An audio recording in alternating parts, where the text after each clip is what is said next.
All right, buddy. We're back. We survived one episode, and now we're back for a second go at this. Yeah, this is great. Shane, I'm so excited about doing another episode with you. I enjoyed listening to the first one. Sometimes when you watch yourself, listen to yourself, you're like, man, I do not like seeing that. But I was like, hey, that wasn't too bad for a first shot. We didn't airball it, so that's a good start. Well, yeah, and we've gotten some positive feedback. No one yet has said, "Hey, you guys stink. You guys should never do another one." So, Including my mother, by the way. yes, this is true, and you did share with me. Yeah, So she's listening. I will address, and we definitely take her feedback very seriously. Yep. very, very, very seriously, and we will take all of it into consideration for sure. So I think last week's episode was really, really good. We obviously covered some stuff and kind of how it crossed over, and I think some of the context that we kind of want to give the people who are just going to tag along, because and what's wild is we've got people. I counted 9 different countries of people who've kind of checked in and kind of mentioned that, hey, they're going to be checking it out. One, that's amazing for us. You and I both have an international kind of journey through life and through work, and in our casual, off personal time. So I think that's appealing to both of us too. We at least we're speaking to a broader audience, which is what we wanted to set out to do. I think this week's article, I'm going to preface this because I don't want to lose anybody who's not sports people. So the topic we're going to cover, kind of to start, is sports, but I think what we're going to do, I think it's going to absolutely bleed over into work and the future of work, definitely in the future of work. So right now in Division One men's athletics, specifically Division One basketball, we are dealing with the highest number of athletes putting their name in a system. They call it the transfer portal, to say, I want to change schools to play basketball for. Now, maybe you're listening and you're thinking, well, what in the heck does this have to do with, I'm a recruiter, or I do HR here, or I'm a CEO of this company. What does this have to do? I think it has a lot to do, and I think we're going to get into that. Steve, I think it probably now would be a good time maybe to share a little bit of my background, to give some context, because I'm gonna be able to speak about some of these things in a very expert way. I'm not just a jock or a super fan. For those of you that aren't familiar with my journey, 12 years ago, I actually started a company by the name of Custom College Recruiting, and essentially it was built to provide opportunities for high school age athletes to access opportunities to play sports at universities here in the United States. What ended up happening is it kind of caught fire around the world, really, and we ended up growing and helping athletes in 53 different countries around the world. We were partnered with, essentially, we were the official service of the entire country of Australia, New Zealand. I've got partnerships in place with the Minister of Education in Shanghai, China. Over a 10-year span of doing this, I can conservatively say no other one human being ever was single-handedly involved in helping more athletes obtain opportunities. We ended up helping out athletes receive over $100 million in scholarship and aid. That's what they accepted, not what they were offered. It was much bigger than what they were offered. Other than myself. Now, I had a great team behind me, but I had a hand in a lot of the day-to-day stuff, even as we scaled out and kind of grew as a business.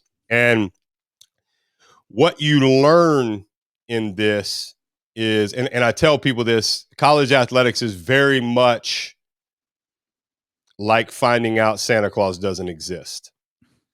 So maybe I should have put a preference if you have kids in the room, I guess, when you're listening, but it's not what you think it is.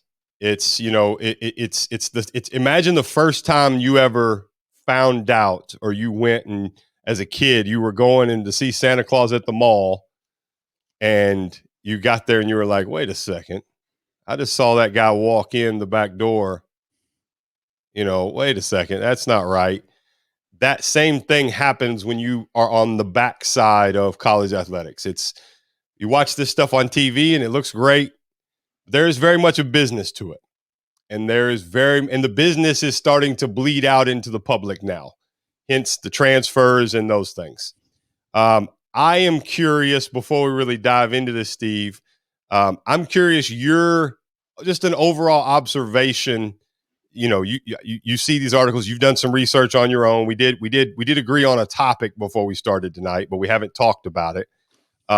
What's your observation right now? What I want to do, Shane, in recognition of that we do have an international audience, is go back a little bit and tell a little bit of the backstory, which is college athletics is really, really big in the United States. Absolutely. And most people know that. Probably bigger than any other country. And international students like to come here and play. And the traditional model that's worked for decades is you enroll out of high school, you're recruited as a top athlete in the top tier sports, and you make a commitment. I'm going to join this school.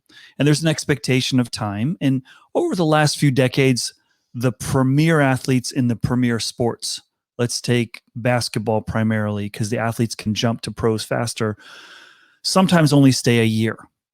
And what happened is the NCAA, which is the governing body of amateur athletics at the collegiate level, has set a rule that for 5 sports, you cannot transfer schools without a severe hardship or penalty, such as maybe the coach that recruited you died or left the school. So, okay, well, you have a right to change schools. But most of the time for baseball, for basketball, men and women, and for football, you cannot change schools. A few years ago, they instituted a new rule that said, if you graduate, but you still have a year of eligibility to play, you get 4. You can go to another school and not have to wait out a year. And traditionally, great athletes or premier athletes, if they did want to switch schools, it's a free country, you can switch. But the governing body said you're going to have to wait a year to be able to play. So what's just been announced, which is really fascinating, is the NCAA, and there's a lot of other backstories we could get into, such as should athletes be paid, and do they have a right to the earnings that schools and game companies and other shoemakers are profiting based on their success?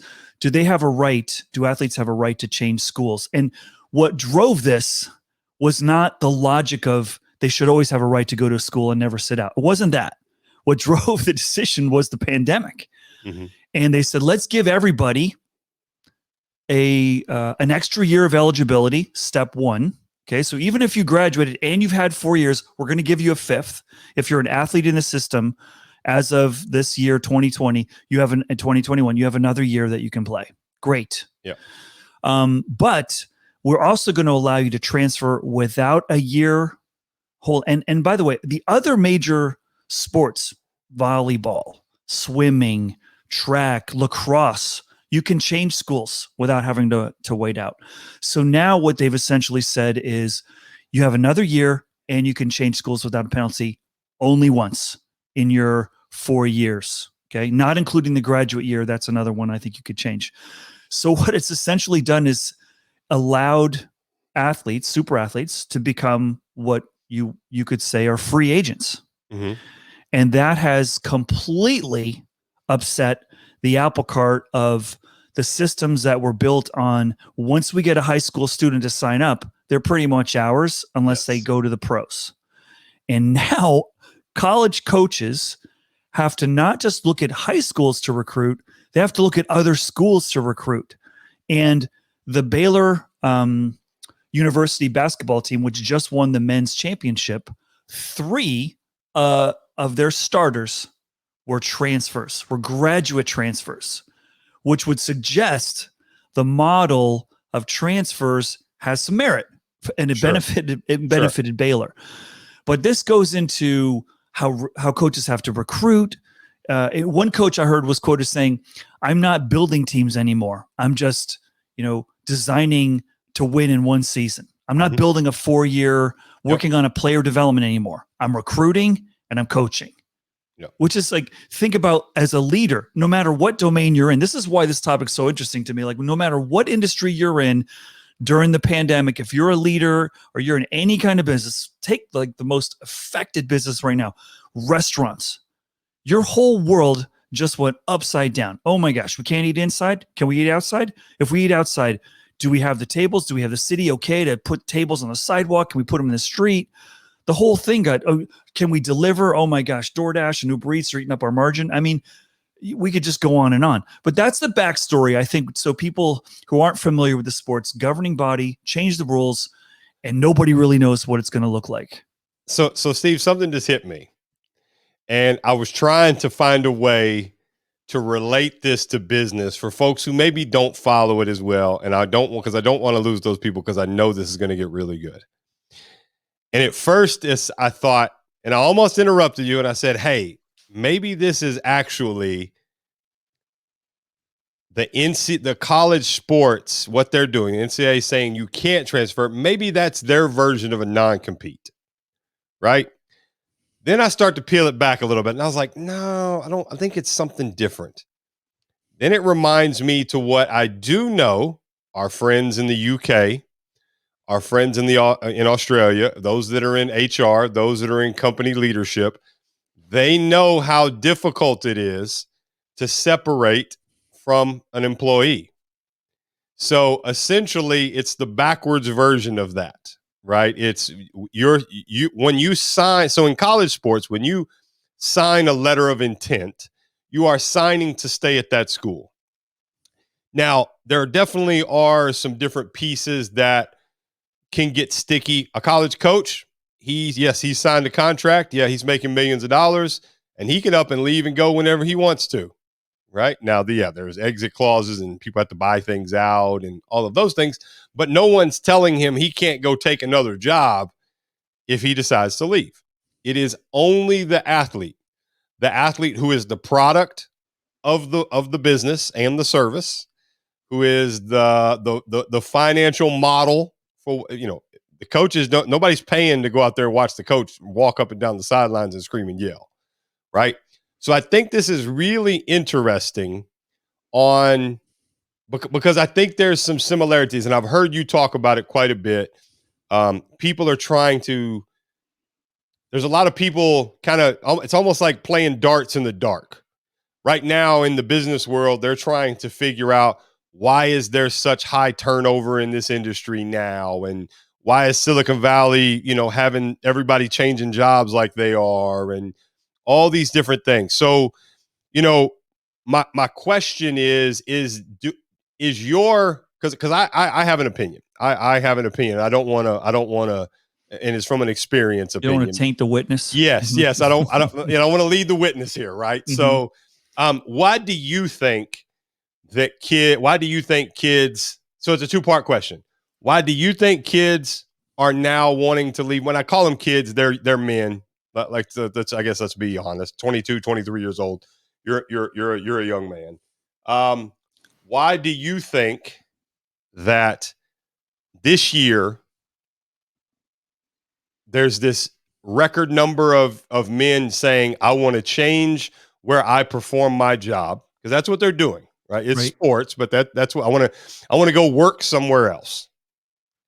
And do you think that it's the same, and it has this leading correlation to the stuff you talk about in the future of work and what's happening in the tech world and the business world and the HR world all around this globe? Absolutely. I'm so glad you asked me that question. The reason why these basketball, we have, as of this morning, 1,400 athletes have in basketball alone. And by the way, football is going to have the whole similar challenge that they're dealing with. But let's focus on basketball. It's exactly the same reason. Why are people going to leave? Because they can. And why do people leave companies? Because they can. And what's going to drive them to leave are probably similar to what drives a professional to leave. I think if I go to this school, I'm going to get more attention. I'm going to get more action. I'm going to play more. I'm going to make more of an impact. I'm going to have more fun. If I change jobs, I'm going to learn more. I'm going to make a bigger impact. I'm going to become more valuable. I'm going to make more money. It's the same thing. That's why I celebrate this. I have no tears for the coaches, like, oh my gosh, who, by the way, are the highest paid employees in the major universities in this country. Some of them. So John Calipari is John Calipari, the head men's basketball coach at the University of Kentucky, is the highest employee in the state of Kentucky. Yeah. So there we go. We're talking about big money here. That's right. That's right. And the system wasn't built fairly, wasn't built properly, and we have these systems all over the place. But I like the sort of the genie's out of the bottle is the best way I've described this. Pandora's box never going back. Absolutely. It is never going back. Absolutely. And the next question is going to be, well, why can you only transfer once? And so think about if you joined a company, and we've had non-competes for some senior talent for a while. And I went in my merger and acquisition days, we'd run into this and we'd say, we're going to buy your company, but the top 10 people got to sign a non-compete or we're not buying it. Now, what they knew and we knew was that probably wouldn't hold up in court, but we just wanted that sort of, are we going to lawyer up? But we want a little extra assurance, protection, you're going to stay. Why? Someone's going to file a lawsuit and say, what? Only one transfer? That doesn't make sense. And then the schools are going to say, well, we're giving you a scholarship, but the basketball teams are bringing in enormous money and the schools want to win because the alumni get fired up and then the alumni start winning. And that's what the coaches are. They're sort of the annual giving facilitators, if you will, of this whole process. But I do like that parallel. That's why they're leaving. Same reason professionals leave. And if any of you had a non-compete, I don't think you'd want to sign it. Why would you want to sign it? Yeah. Right? It's limiting your choices. Yeah. In 2021, I would say that's probably one of the things that if you looked 15 years ago, because in the state of Kentucky, so I recently had someone close to me is having an issue and is not being treated fairly at their job, not being respected. It's time for them to go. When you get to that point, you need to part ways.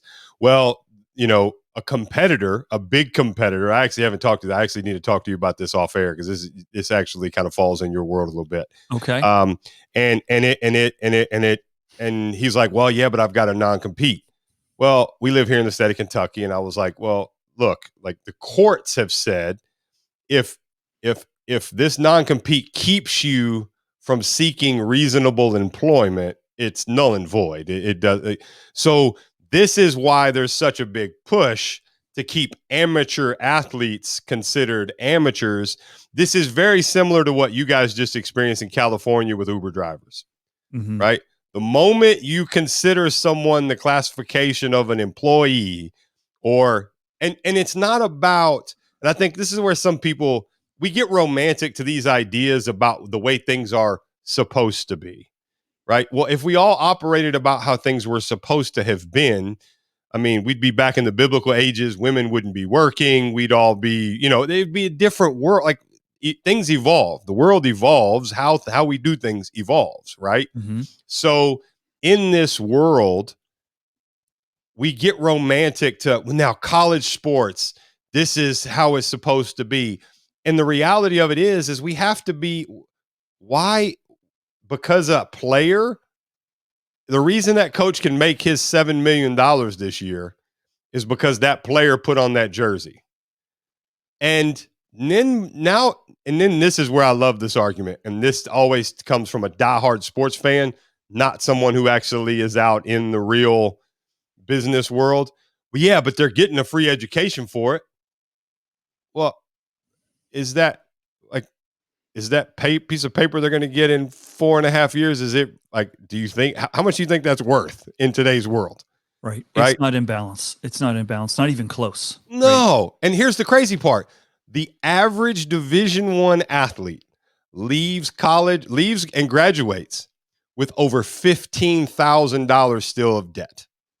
So like now, and this person I'm arguing with has a website to where they write about a certain team in sports and they're making money. I said, so you can make money off of it, but you don't want this young man to be able to make money off of it.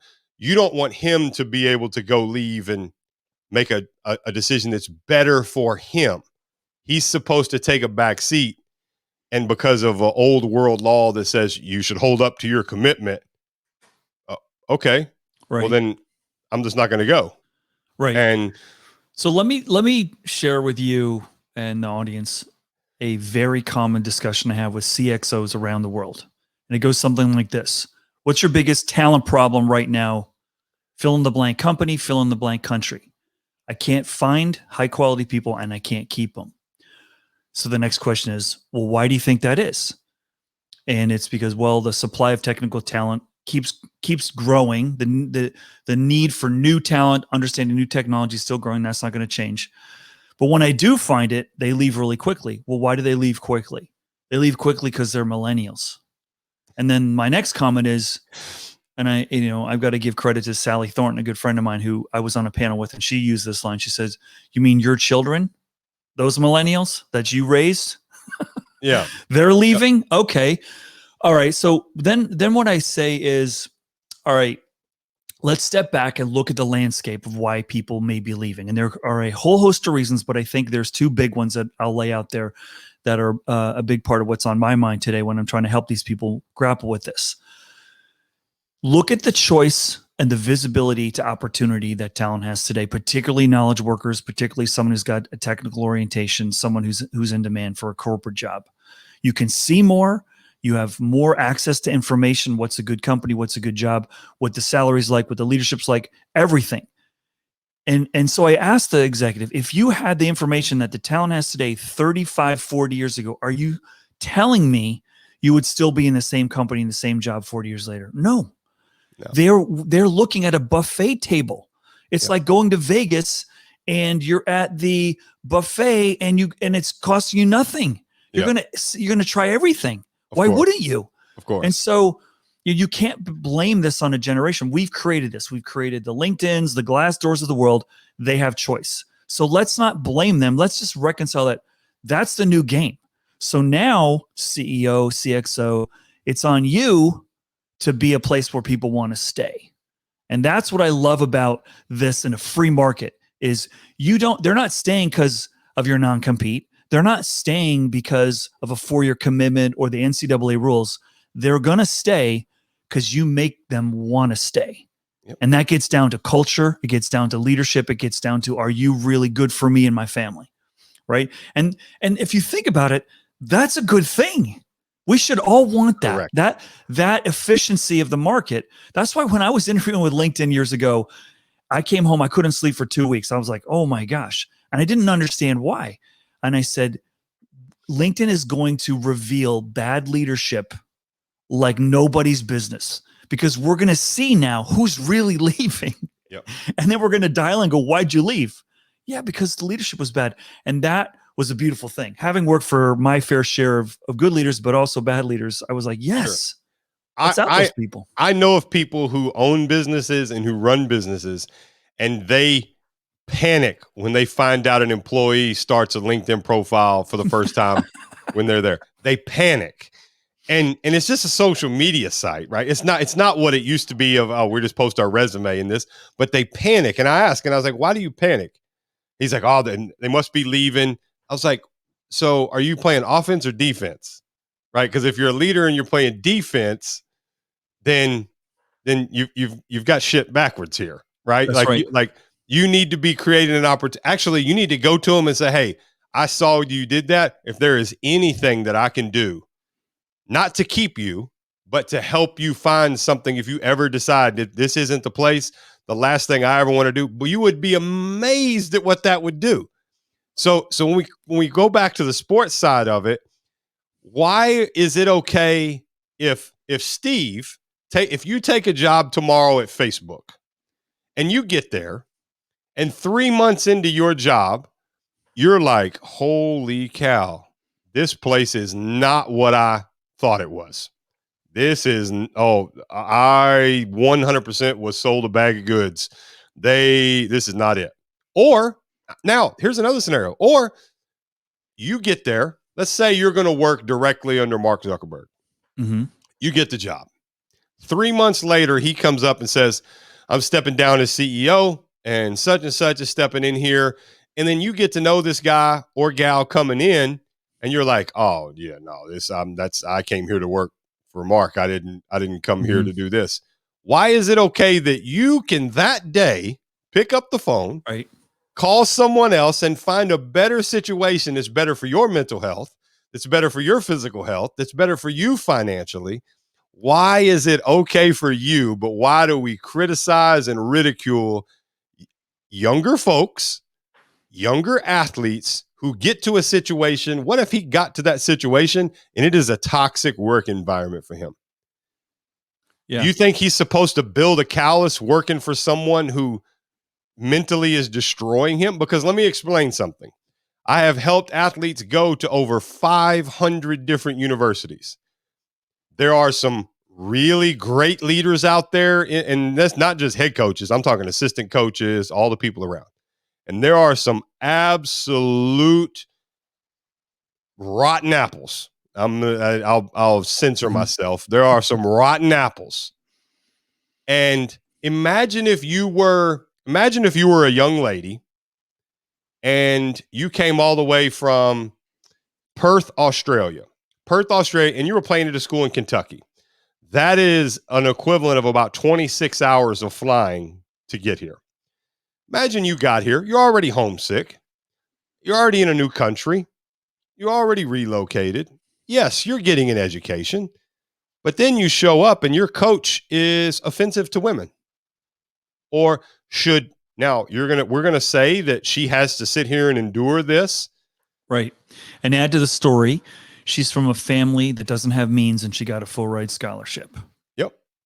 So now she's saying, well, I got to, and I've heard this, my mom and dad back home. We had an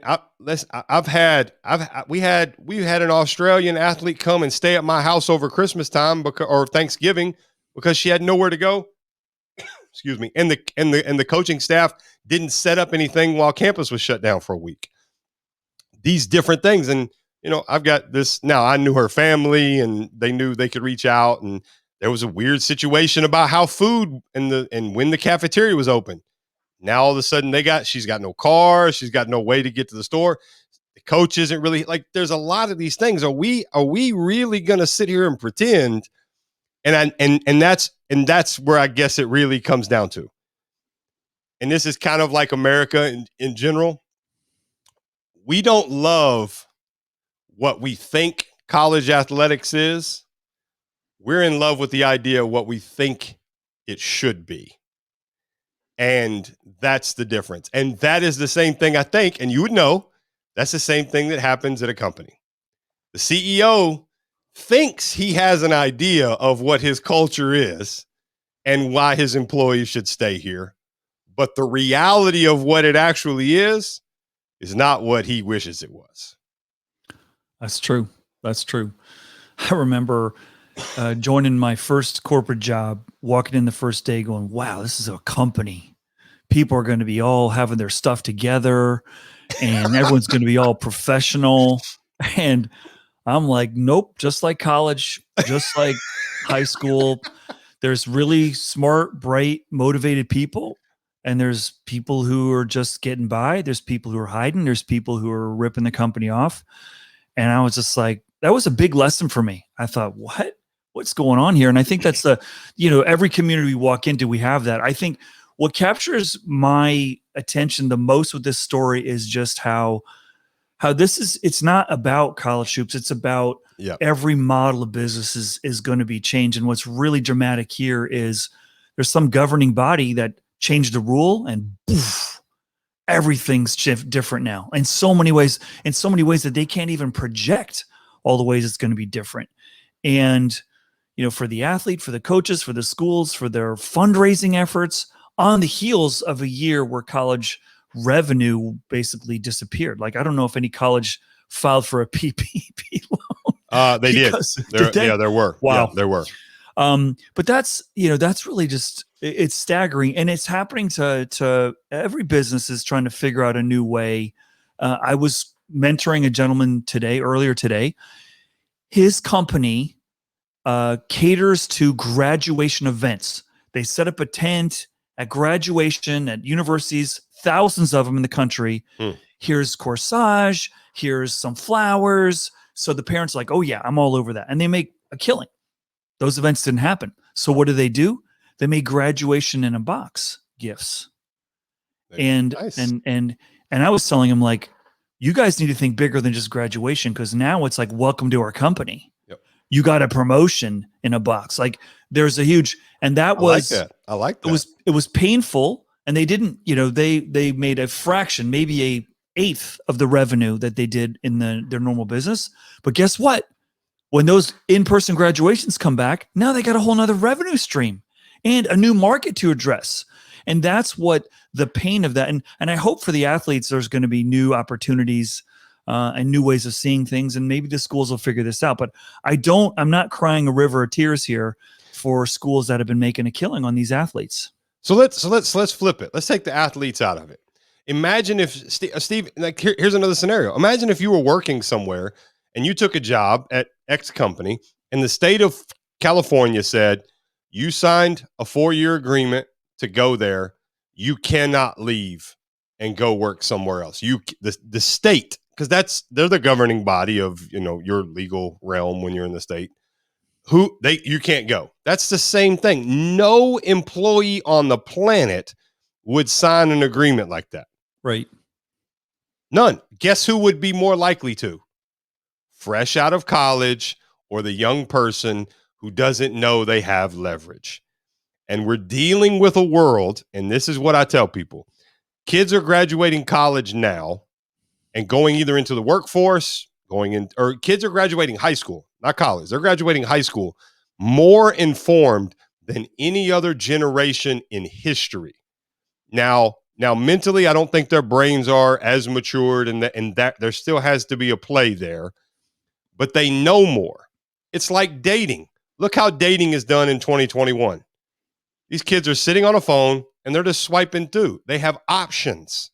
They have options. I don't want to go on a date with you today. I have someone else, right?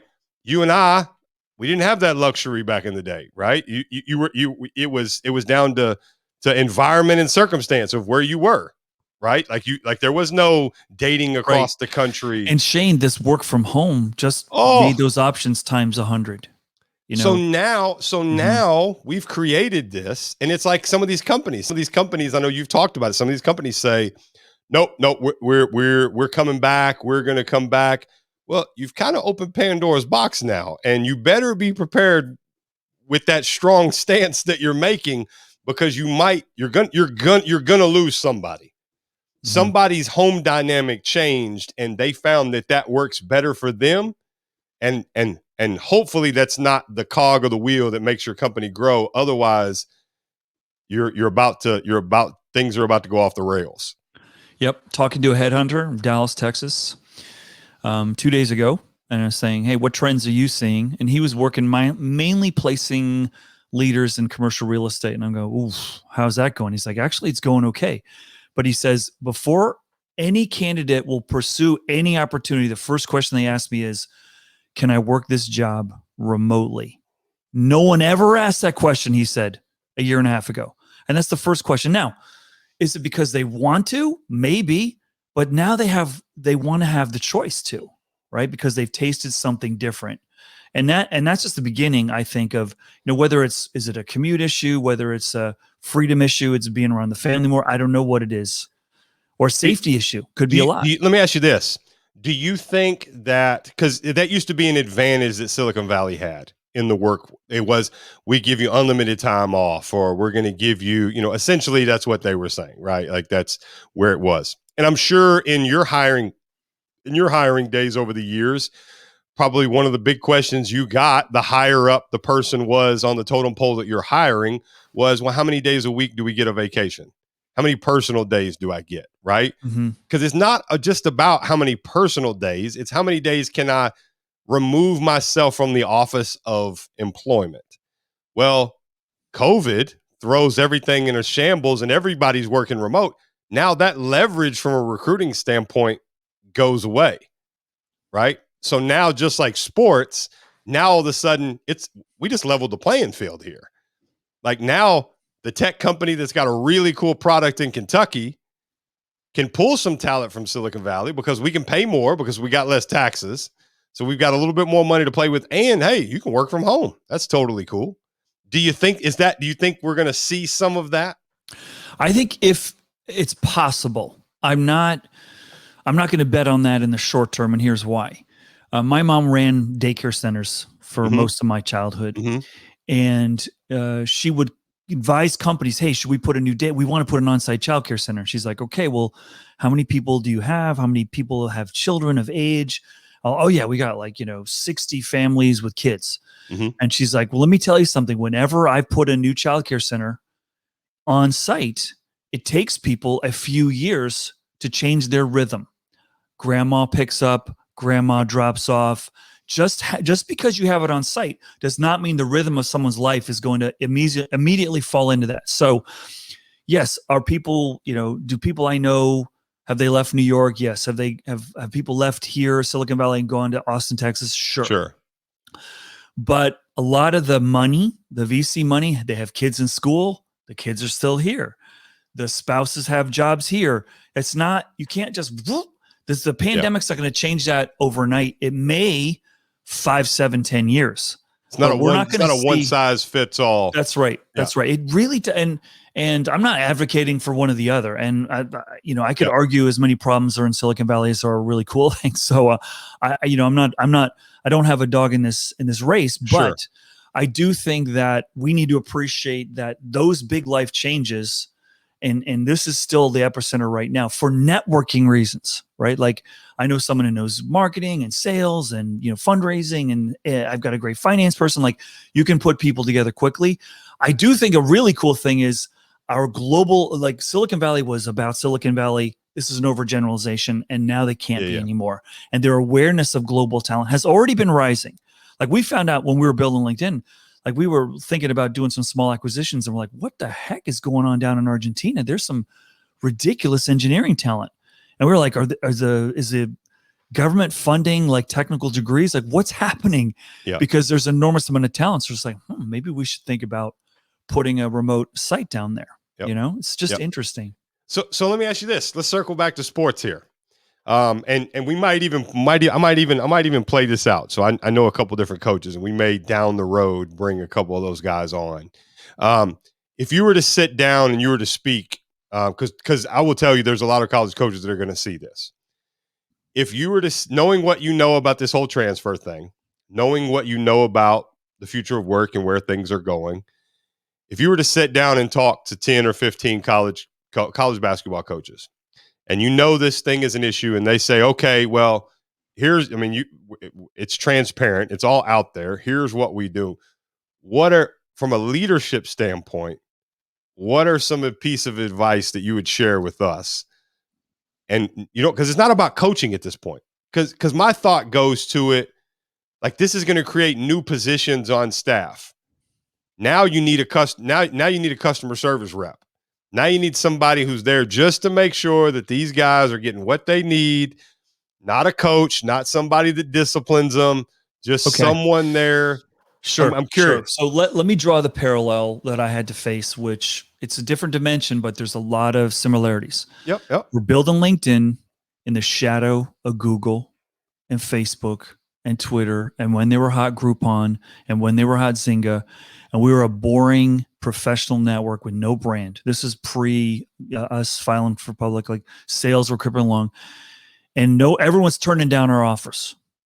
Like, why would we want to work for you? And we're just like, because we're cool. We got great best. Look at Reid Hoffman, our chairman. He's amazing. And he was, and and we're just like, we got good investors. We got a good business plan. It's a good model, good people, free food, offer decline. Well, finally we had to sort of have a moment here and say, why does anyone want to come here and work? And that's what the advice I would give because that changed the game for us. When we said, why does anyone want to come here? We realized something which is right in our faces, which is we're solving a problem that matters, helping people find their dream jobs.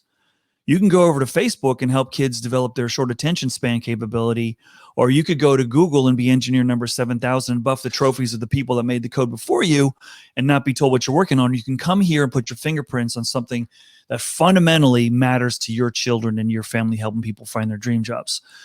And that journey, that pain, that failure that we had recruiting. And by the way, if the world found out that our biggest problem was recruiting and we're selling a recruiting product, that would not be good for business. So we're just like, we better figure this out. That wouldn't have been good for the IPO. No, we got to figure this out. And so, and to skip to the punchline, it was all about culture.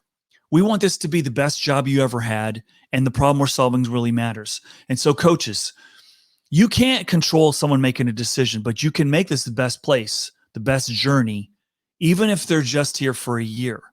And hopefully you make them so much better that they're going to want to sign up. And this is the rub. And I'm telling this to a lot of leaders today. You want someone to stay in your company, you got to invest in them so that they can leave. And if you do, what that means is you're making them safe for the future, which is highly uncertain and it's very dynamic. And so what I would do is you're going to have to repurpose and recruit from schools now. You're going to have a whole team that's monitoring who's going to enter the portal in addition to all these high schools. So you need it, like you said, there are going to be new jobs. But the bigger play is not the hunting. If you go hunting, you will fail. If you become the honey that the good players want to go to, which is what Duke's done over the years, as well as anybody, that's how you win this. You are not going to win by hunting. You're going to win by being the place the best people and the families of those best people want to get to. And you hit the nail on the head. And that is ultimately what we're getting to in the sports world is you have to invest. First and foremost, financially, these kids need to have security, right? They need to have job security. They need to know that even if you let them go, they're still going to be able to get a free education because you made a bad decision, not they made a bad decision. There's a lot of these things that I think need to take place. And ultimately, that is it. And I think anybody advocating for these young men and young women who are really just asking for,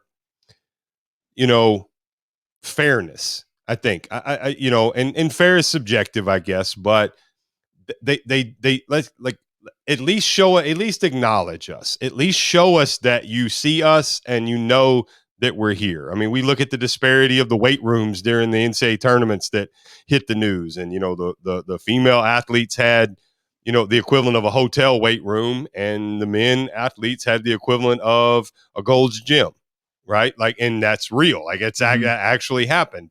That can't happen. That happens because of bad leadership. That happens because of many bad leaders at different levels allowing that to continue to get signed off on.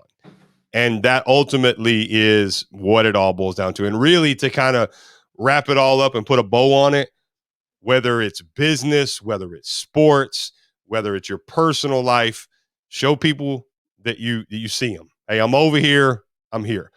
And appreciate and invest in them, not just in their present, but in their future. And I love that you hit that. One of the things that I always tell people, they say, well, how do I know if I'm going to a good company? Well, and I tell people this, I said, well, how do I know if they care about me? That's a lot of the questions I get. I said, well, here's something that I would put into play. As a leader and as a founder of a business, I always took it upon myself to, now you can't do it at scale of 4,000 people, right? But you can.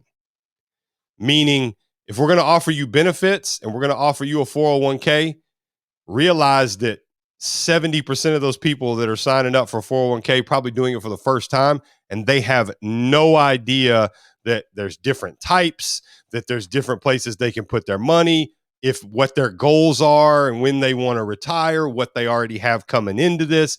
There's all that. And I said, and if you ask those questions, or you ask, hey, can you teach me about this? You're offering me something rather than just saying, here, just sign this. And because that's what happens in a lot of places. And that's one way. It's not the only way, but it's one way you'll find out if they're willing to invest, because I know there's an expiration date on you coming to work here.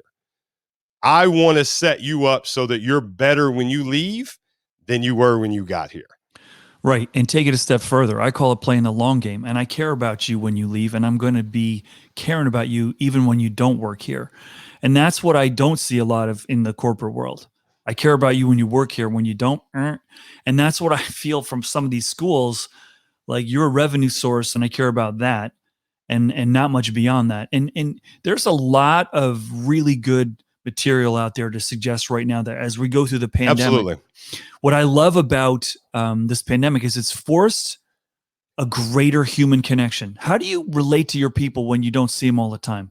Well, you got to be more intentional about reaching out and speaking to them and forging a relationship by investing more time than you might have felt you had to when you had the benefit of in-person collisions, which we had, which we don't so much now. So what I would say to the listeners is, take a look around the last year. How did your leadership adapt? And if you're a leader, how did you adapt? And I would say that the ones that are feeling more comfortable had leaders that had more human connection, more empathy, spent more time there. And that's not hard to do. It doesn't cost you anything, just a little time. Yeah. It doesn't cost to care. It Right. definitely does not. I don't know that I could put it any better than what you said, Steve. So I think it's been great. I think this has been another dive, again, comparing a real world event. But these things aren't isolated, right? Like, and I think that's going to kind of be a theme that we talk about, because the college sports thing is one of those water cooler conversations that's happening at lunchtime and it's happening in the office. But I think there's a lot more to it than what ESPN reports, right? Like, it's way more to it than just being a fan and saying, these kids, they want, they can't be satisfied with just what they have. We have to have that empathy to put ourselves in that situation. And would we stay in a bad environment that wasn't best for our future? Yep. And to say that kid doesn't know is unfair. It's unfair. And we've got to open up. And I think, like a lot of things in life, there's going to be a lot of evolution out of this. And there is a lot of change. And I mean, there's a lot of other things we could have hit on in this, but I think this has been really, really good. I think it's been a great dive into this, and really to show the parallel world of, it's really not a sports thing. And, this is something, what's ironic is it's just now happening in sports, where these type of things, like you said, you've been dealing with for 15, 20, 30 years in the business world. So, Yep. You got it, Shane. awesome. Well, hey man, this has been another one. This is good.